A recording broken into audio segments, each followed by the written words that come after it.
Hello, everyone. This is Paul, representing Twin Cities Wedding and Event Professionals. Today, we have a really special guest. He hails from the city of Andover, Hampshire, United Kingdom, which is about an hour and a half outside of London if you're heading towards Southampton, for those of you that have done so. He is currently the highest paid TWIA award winning wedding industry DJ in the UK. He's a master of ceremonies. He's completed 7 Marbecca method workshops and attended another 5 or 6 that he actually put on as well. In addition to that, he's attended 2 entertainment experience workshops where he connected with Bill Herman, who many of us probably know here locally in Minnesota. And all one has to do is mention the word wedding, and this man's face lights up much like a Roman candle. We are talking today with none other than Alan Marshall. Welcome, Alan. How's your day going? Good morning, Paul. Yeah, it's going fantastic. It's a good start to the day having a chat with you, and it's nice and sunny outside, so that's an even better bonus. How did you get your start? How did I get my start? Well, I started as a DJ when I was 5 years old. Um, my gran used to invite friends around to the house for a cup of tea, etc. And I convinced my mother that I could take her little stereo system and her records to Nan's, Gran's. I was always known as Nanny's boy, to play records and play records for them. Now I never thought that that was being a DJ, and it wouldn't be until I was 16 that I'd actually get paid to be a DJ and understand what that was. But over the years at family events, I was the kid that was always delving into everybody's record collection. I was the one that was in my happy place when I was playing music, putting records on. So That's adorable, friends actually. and family had always said, "Oh, you should be a DJ," and I just assumed that was the guy on the radio. I didn't know there was a mobile DJ thing. Oh, I love it. I love it. When you mentioned, I'm sure your grandmother probably adored having you do that. That's so cute. But when you were 16, you said you got your first DJ gig. Was that, how was that different? Was it friends, family? What was that? Well, that was right. So my first ever event gig I got was a wedding. It was a lady from where I had my first job. I started working at a company called Reading Warehouses, which was a wholesale uh, warehouse. It used to sell absolutely everything. Back in the day when that was kind of unusual. These days, that's kind of the norm. But Right. back then, it was kind of unusual. And Jennifer was getting married and knew that I had a record collection. So she asked me if I could bring some records along and she'd bring a stereo. Oh, And I um, love it. and she was going to pay me, which was kind of really cool because no one had paid me to do this, and I didn't even know someone could pay you to do this. And what she paid me was the equivalent of what would have normally took me 2 weeks to earn in my day job. What And were that you was doing kind of as a nice day as well. job? Yeah. What were you doing as a day job? Obviously, it wasn't DJing. It was Well, something. at this place, Reading Warehouses, I worked in the back of the stores. I was working in the warehouse. I Oh, was gotcha. when the customers purchased something, they would come to the back of the warehouse with a slip, and it would be my job to go and find whatever that was from a Got it. fridge freezer, washing machine, to a 3-piece suite, to a lawnmower. It could be anything. It was my job was to go and load that into their van. Well, I'm curious, what did that do for you? I'm assuming that did a was that like the moment that the light bulb just went off in your head, or did it slowly turn on where it was like, wait a second? Well, for me, that first event was a couple of things happened at that event. First of all, I was playing music, um, and there was an actual full-on party going. It was an event. Beforehand, it had been just how around friends and families' houses. I was playing their music, but here I was on a stage.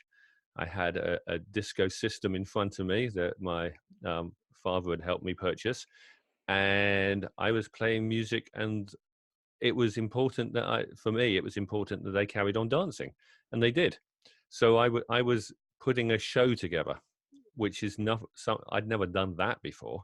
So when we got to the end of the evening and everyone was thanking me and congratulating me how well I'd done, it kind of felt good. So I thought, oh, I think there might Yeah. be something in this.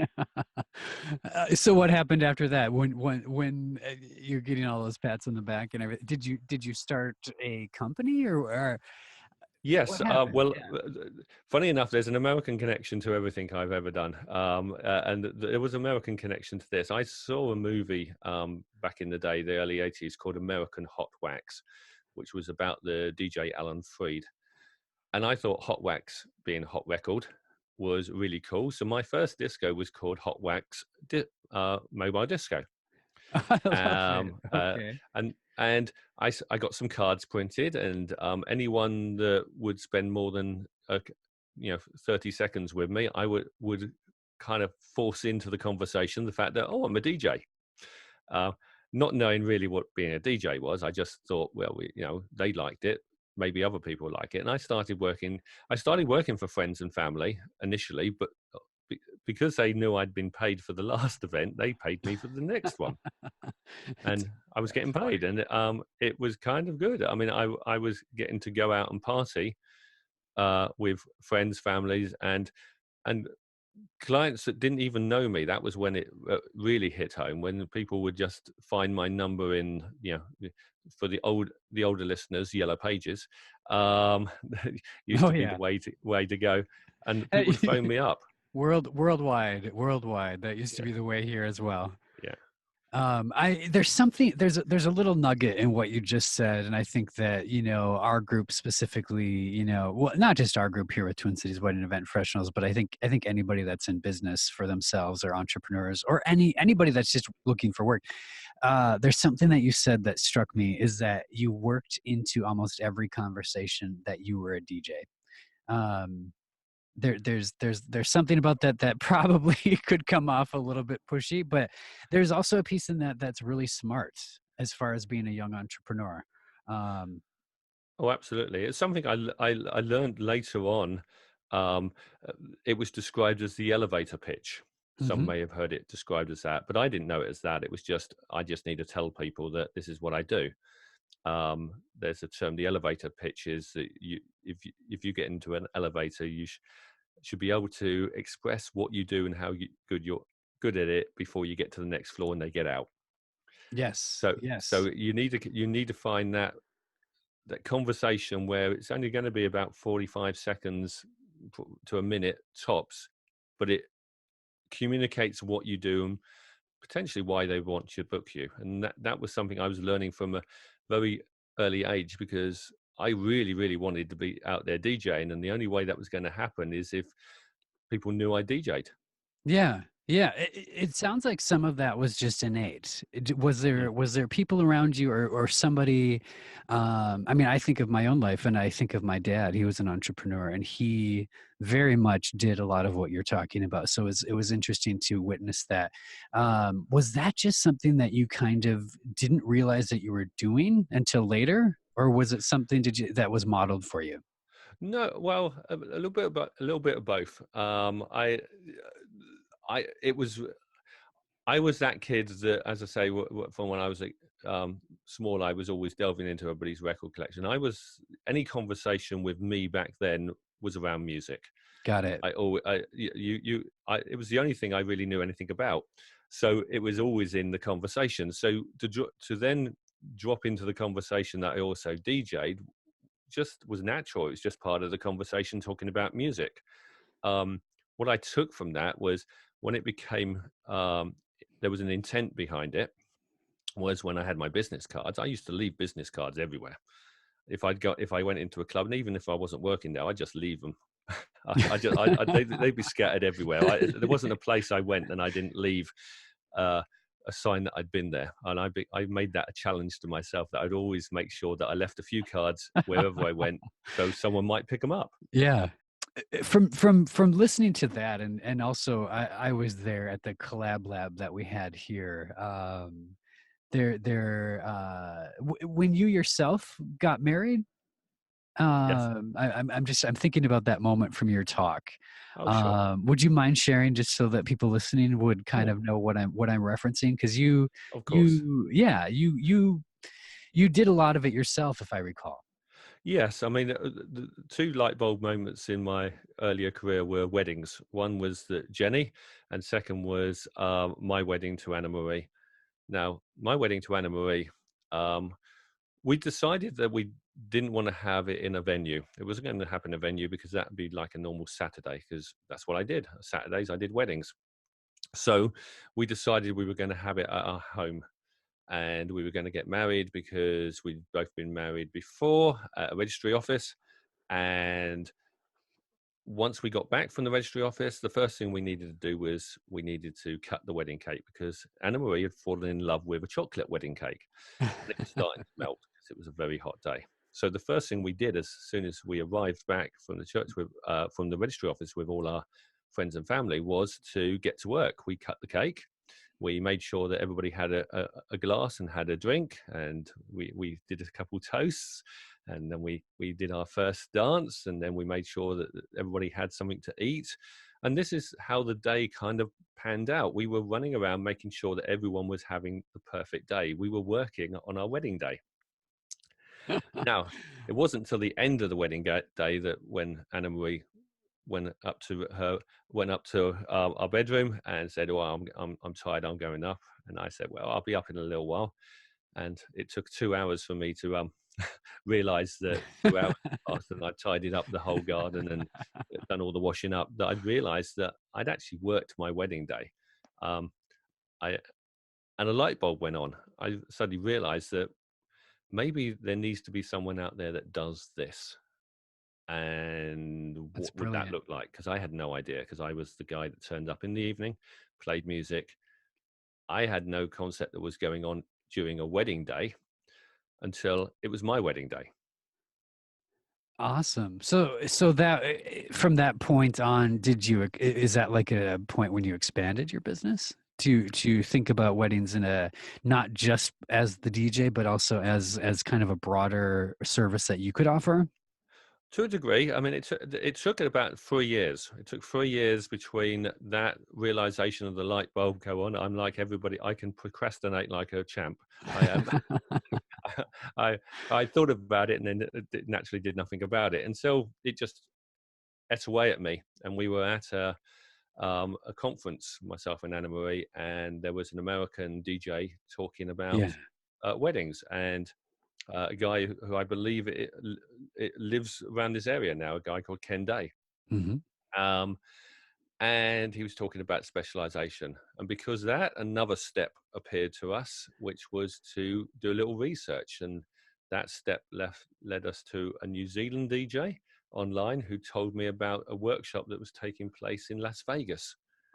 And I started to listen to Bill Herman on the American DJ, which was a podcast. It was a podcast for DJs, and a guy called Jim Cerrone, who talked about the perfect host, and the owner, a guy called Mark Farrell, who was talking about getting what you're worth and about the Marbecca workshops. And something just ignited in me that maybe this is what I've been looking for the last 3 years. Yeah. This is it. Yeah. And so then did you start, what was the next step? Did you start attending the Marbecca, or did you kind of um Well, the next step for me was to find out when these workshops were happening. Now, what I hadn't realized was the podcasts were already 6 years old. The workshops have already ended. I could have been surprised. Yeah, that's the Um, beauty of technology. yeah, Sometimes I thought, oh, right. So I reached out to Rebecca Farrell, Mark's wife, and she yes. said, no, we're doing them in Vegas. So Oh, nice. I booked to go on to these two workshops. And then, like, life can get in the way, or it can push you in the right direction depending on your point of view.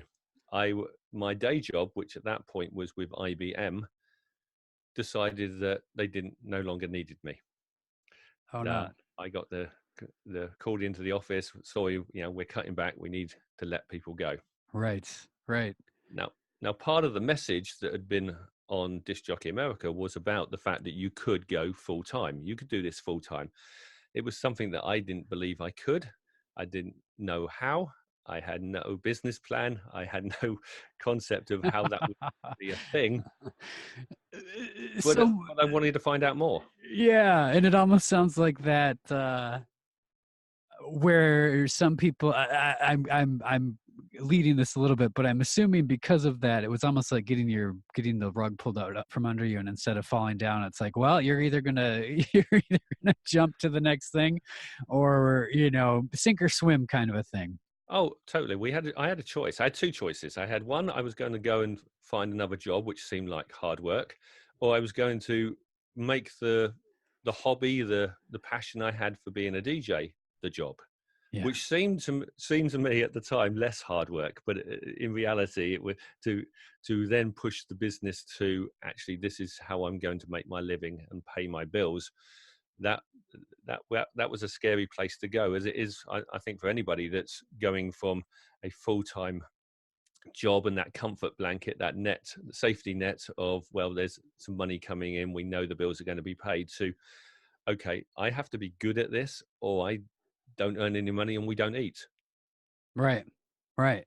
And I'm curious, just as an entrepreneur as well, like, um, from that moment on, you just dove right in, correct? Like, from then on, you dove in and you were a DJ, and that was your bread and butter. At 100%.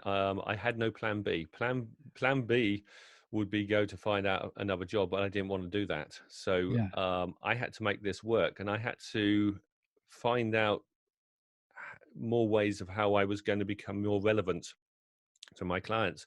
And that's where attending the entertainment experience with Bill Herman and doing the Marbeckers, which, as you mentioned earlier, I did 7 of those.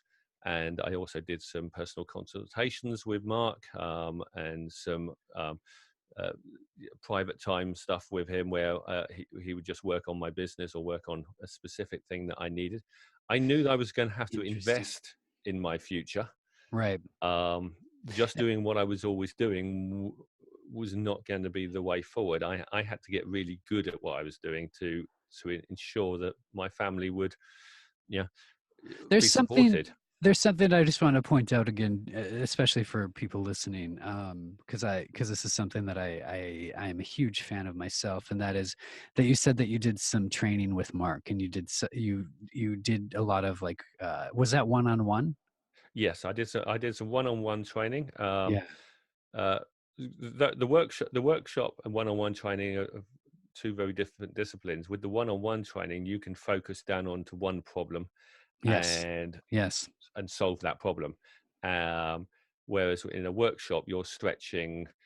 Uh, Yeah, that makes a lot of sense to me. It's reminding me of a book that I recently read on mastery. And one of the things that was recommended was, when you go and take, like, let's say, like a dance class with a group of people, you really mhm. only get a little bit of attention from the teacher. But if you do one-on-one, you can just hone in and really become a master.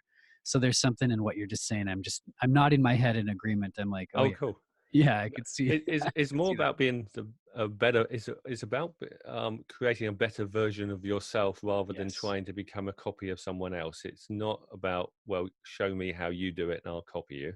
It's about having the room with a personal consultation. You can have the room to discover yourself.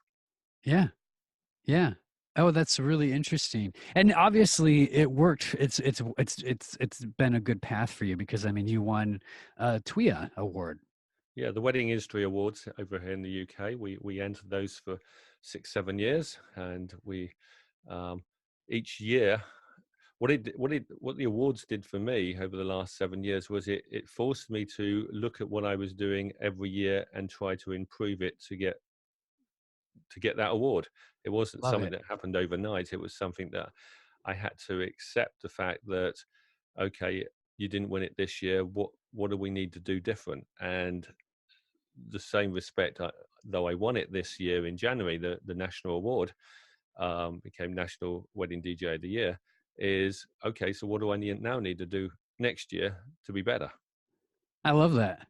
I absolutely love that. There's so many award things that I hear of where, people don't win, and they'll grumble and complain and be like, well, they didn't see blah blah blah. But there's something about how your approach that's brilliant. I didn't win. Okay, well, what do I need to do, and how do I need to get better, and how do I? Yeah, that's Yeah. really, really, really wonderful. Well, you I have have a to accept it. Yeah, yeah. I have a question for you because Sure. we are, we're in the talk sphere. There's no video or anything. Listeners cannot see you. How tall are you?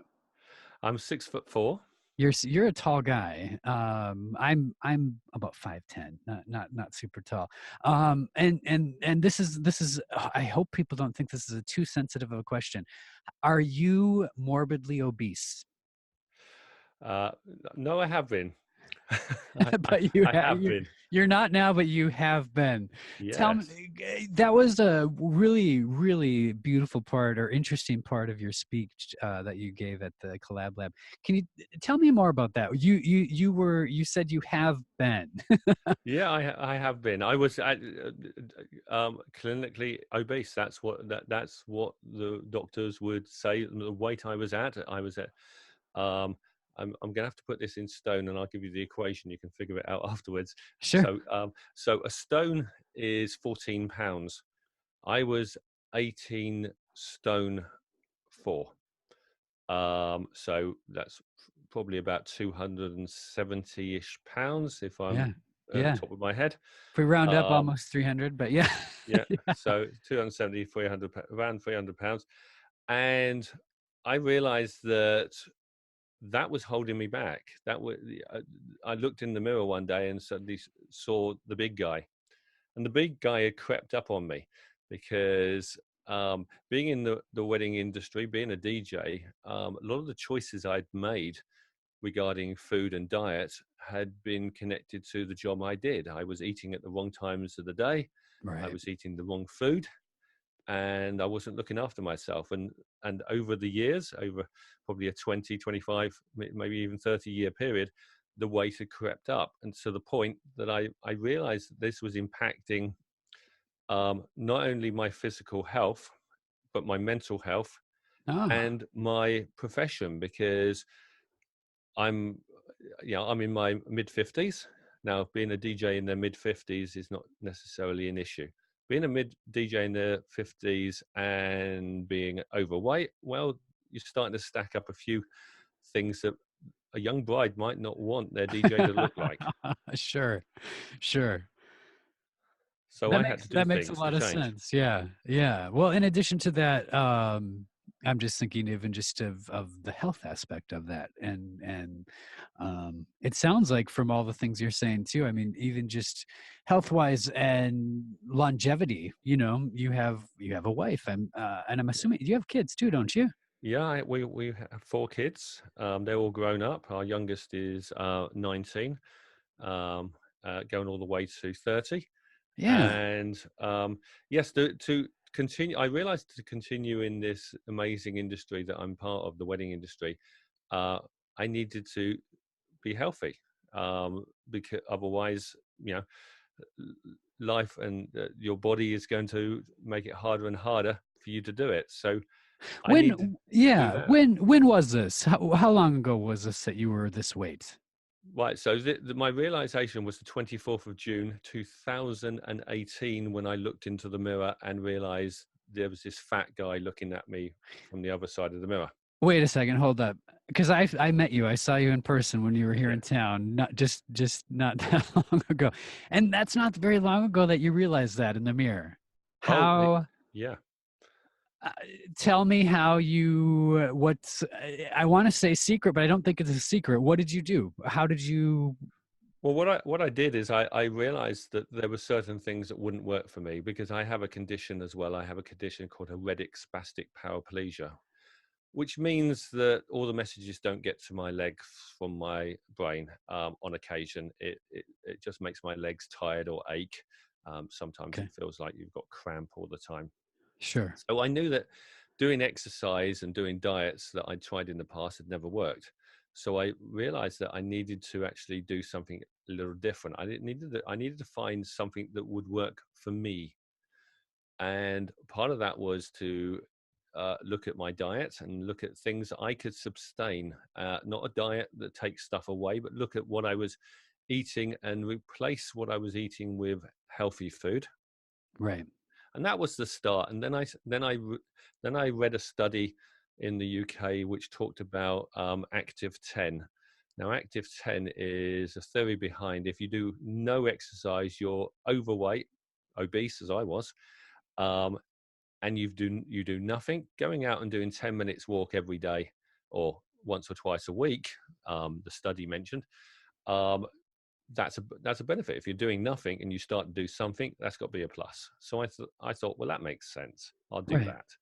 And I did that the first week or so. I did a couple times a week, and then I got into my stride. And then since the end of, or beginning of kind of July, August last year, I've walked every single day. I walk a minimum of close to 5 miles before breakfast and probably go out for another walk later in the day. And I did that every single day. And That's over a awesome. period in time, I've lost, since the 24th of June last year, I've lost 70 pounds.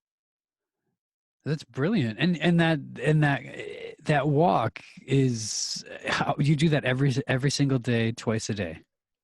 Every single day, most days twice a day. Okay. Certainly, most days I'm doing between 5 and 10 miles minimum every day. And what happened, and I didn't see it coming, was I started to feel better about myself and my mental well-being improved. So Right.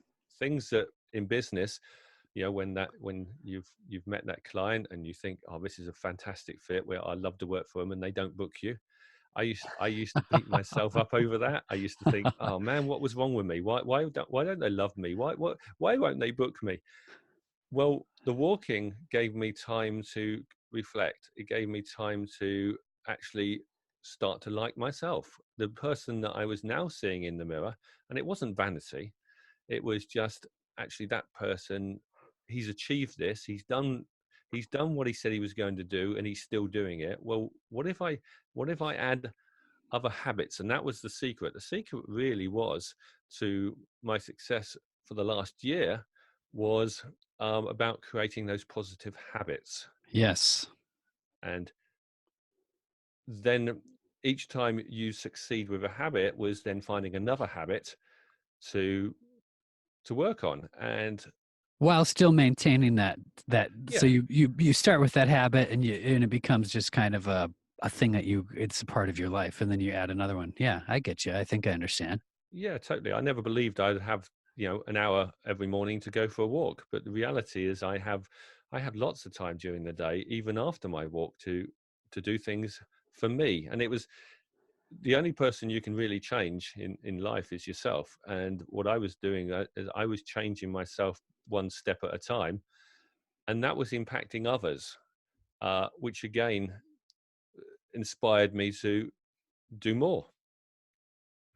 What's fun about this is that it echoes to me a little bit about some of the earlier things in your life I think that you were doing, and maybe not even realizing it, but just kind of those steps that you took even when in your career of like, I don't know certain thing. Well, I'm going to go and get some training and kind of quote unquote build that habit. Or so, yeah, I can see this echoing through your life in a really good way. Oh, Um, it was like a smack in the head with a brick. Trust me. When I suddenly realized the fact that what I'd been doing this for a year and realized mhm. the benefits of what I'd been doing for a year. And then when I started doing a little bit of research for my presentation that I did a week last Wednesday, um, it suddenly occurred to me that I'd been doing this all my life. It was simply a month or Yes. 2 months back that I actually joined the dots and went, yeah, okay, I've been doing this thing that I'm calling a habit, and the secret to life, as it were, and yeah, and changed me. I've actually been doing that forever. Yes. Yes, it's funny what a little reflection, it's like, "Wait a minute, yeah, no, I" yeah. Totally. And it's I find the whole your story inspiring. Like, Thank I you. know just from listening to it and hearing kind of the steps that you've taken, and especially with the weight loss and the health and everything, like, that's really inspiring, and, um, I I can see so many people benefiting from that too. Because one thing that I really appreciate is that um, you're doing it. You're basically walking your talk, which is so appreciated. The impossible is impossible until you do it, and then it's not impossible. It's that simple. We sometimes think that it's going to be harder than it ever is, and most of the time, it is taking that first step for a walk, or it's that all right, I'm going to clear my emails today moment where you just go, you know what, I'm just it's today is the day I'm going to do it, and it is that simple. It's just that commitment, and then finding a way to maintain that, to create a habit so that it becomes fun. It doesn't Yes. become, oh, I've got to do this thing again. Yeah, yeah. Well, and even when you're talking about like taking the walks, kind of those things that maybe you didn't think about that would be a benefit, one of them being that you have time to contemplate and think and kind of arrange your thoughts in that way. I think that's um those benefits are it's fascinating in a way to me, those side benefits that we don't realize. Um Before I actually we will wrap this up here in a moment, but I wanted to ask you one more question because I know so many of us, specifically in our group with TCWEP, are kind of curious, like what if you could share or know of any of the really specific differences between weddings in the UK as opposed to us, the ones that we throw here in the USA? Well, okay. I mean, the challenge with that, of course, is that it takes a generalization, because Yeah. obviously there's weddings that you'll have over here that will be, Yeah. would seem very English, and weddings I'll be involved with in the UK that will seem very American. Yes. What Yes. one of the fun things that I find at weddings, when I describe the wedding breakfast. Now, for those that don't know what a wedding breakfast is, it's the meal, it's the dinner. Um, in England, we're probably about the only country that call it the wedding breakfast. And when I describe it as a wedding breakfast, most of the guests that are international assume that we're probably going to have eggs and bacon, or that That's it's going to immediately be what I thought, and it's going to be a breakfast. yeah, But the my mouth is reality, watering. Bacon sounds great. absolutely, the reality is it's the first time that the bride and groom break their fast since their vows. So the wedding breakfast, that's where it derives from. Now, we're Okay. the only country that even use that. So um, venues tend to use it. It was very popular around the time of the Victorians in the UK and England, So as a you're not term. technically eating breakfast food. No, you. I It's mean that can be a, the it chicken can dinner. be It can be okay.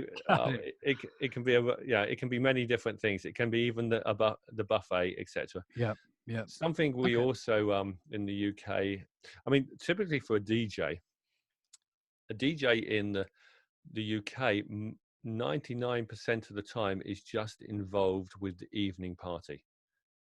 Now, I know that happens over here as well, Hmm. but Yeah. Yeah. in England, it It's was pretty that's much that very was the typical. benchmark. That's what you did. You weren't involved in the day. You wasn't help playing music, etc. So that's changing, and that's changing because of what I discovered from coming over here to America and seeing what other DJs did here. Hmm. Um, Interesting. and our day, because of the size of our venues, because a lot of our venues that certainly I work in are several hundred years old, um, and aren't massive and weren't really designed for massive parties. Um, the event gets broken down into two segments. There's your day guests, and then there's your evening guests that join later. And I know on occasion Oh, that happens here as okay. well. So is it like two separate parties, or is it kind of mingled together?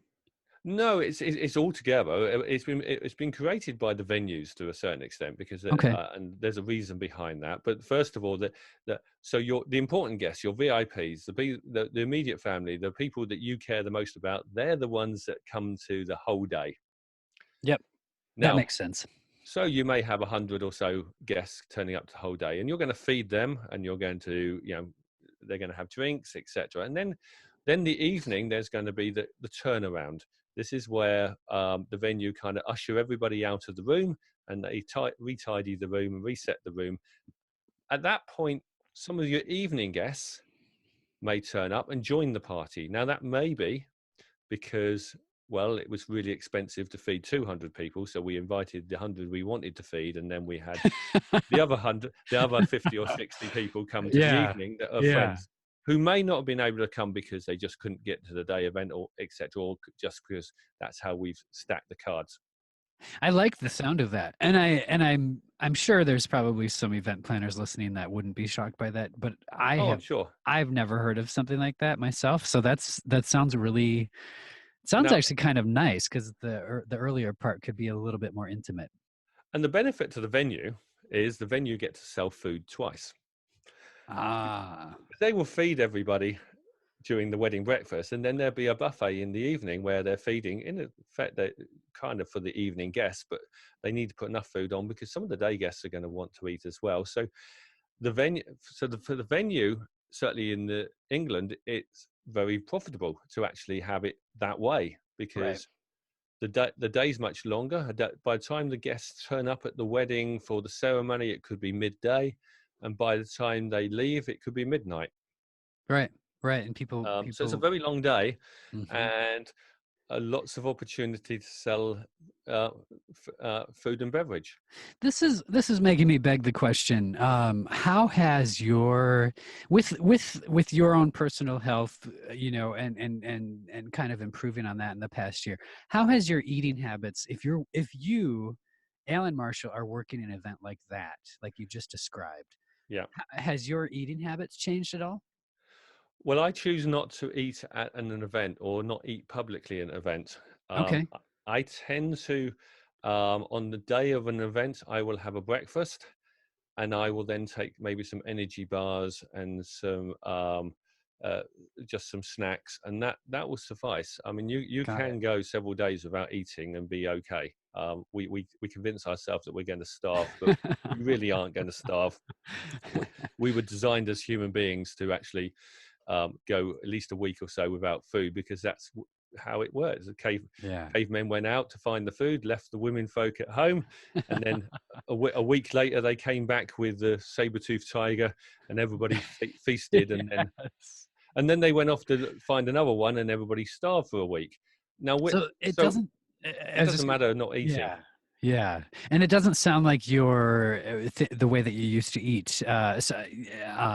Where maybe after an event you'd go and binge on something. It sounds like you're not necessarily doing that anymore. I don't know. I tend to take tend to Yeah. take to a venue. Kind of I will eat some take food. some fruit with me, some apples, etc. Nice. When I leave a venue, um, I used to lean towards Red Bull, which is not good for you, because to give me that shot of sugar that I needed to Yeah. drive home. Well, Yeah. now I choose to have a couple apples when I finish because that gives me some natural sugar. So Yeah. what I've changed because of the long day is I've introduced healthy alternatives into my diet. I love it. I absolutely love it. That's smart. That's really smart, Alan. Um, I don't have any more to add to that. I want to give you the opportunity. Do you have anything else that you'd like listeners to know about you, or any topics that we Well, haven't touched on? I'd like to.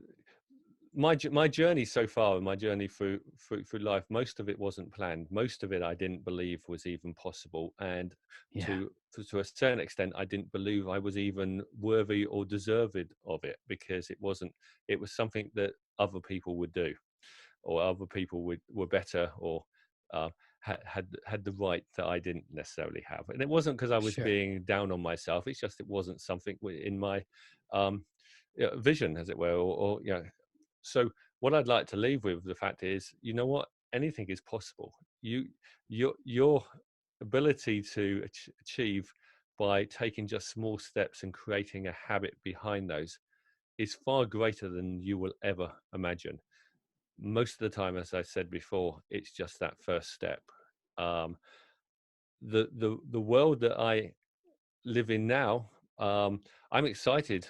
My motivation is Well, if this is where I am now, and I've just won the award, and I'm in a good place, and I got to speak in Minneapolis, and that was really, really cool. And I thank you so much for giving me that opportunity. Oh, absolutely. Um, I'm just excited by, well, where will I be in a year's time? And be motivated by that. And it's not about me. This I am no different than anybody else out there within the wedding industry. I have the same fears when people don't book me. I have the same fears every week when I look at the bills coming in and how they are going to get paid. Um, and that fear of rejection. I have all of those. But what I've learned is the fact that, you know what, you can change the way you think about that one step at a time. By creating that positive habit, you can, the possible impossible becomes the possible, and then the world opens up to you that nothing really is impossible. Uh, taking those first steps, and it's Yes. yeah, avoid overwhelm, because overwhelm is when you're trying to conquer the whole problem all at once. If I'd looked at myself on the 24th of June last year and said, you know what, my target is to lose 70 pounds um, by this time this year, I'd have never done it. My task was to just lose a little bit belly fat, and was to, maybe if I can lose a couple stone. So if I Sure. can lose 24 pounds, that would be Sure. kind of cool, because I'm going to feel a little bit thinner. The clothes will feel um, easy to wear, etc. Right. it, Right. that's overwhelm. It's focus on the small wins, and then celebrate every single win that you get, because you know that's kind of what life's about. It's about getting out there and just doing those things that you just didn't think were possible. Oh, I love that. That's beautiful. Small, small step by step. Absolutely. Where can people find you, Alan? Well, you can find me on my website is www.amcelebrations.co.uk. You can you can find me on Facebook, LinkedIn, Pinterest, pretty much All those places. I'm all Wonderful. those socials. I've got a YouTube channel as well where I put some of my stuff up, and you can just reach out to me personally if you wish to do so, and that would be ALAN at amcelebrations.co.uk. So reach out to me that way. Send me an email. So tell me how those habits that you're creating, and the success that you're having, because you don't have to do this alone. Because everything that I've gone through, I've realized everyone goes through. Yeah. Yeah. No, that's wonderful. That's really wonderful. No, I love it. I love it. It's making me think, Alan, and I think that's a really good thing. And I hope people listening are thinking as well. Um, yeah, that's where you can find him. am.marshall.co.uk. Is that right? Right, so I'll give you that again, Yeah, and one more time. I'll send you over the link later. You can put the link in Yeah, just that would to be make sure the perfect. spelling's correct. Yes.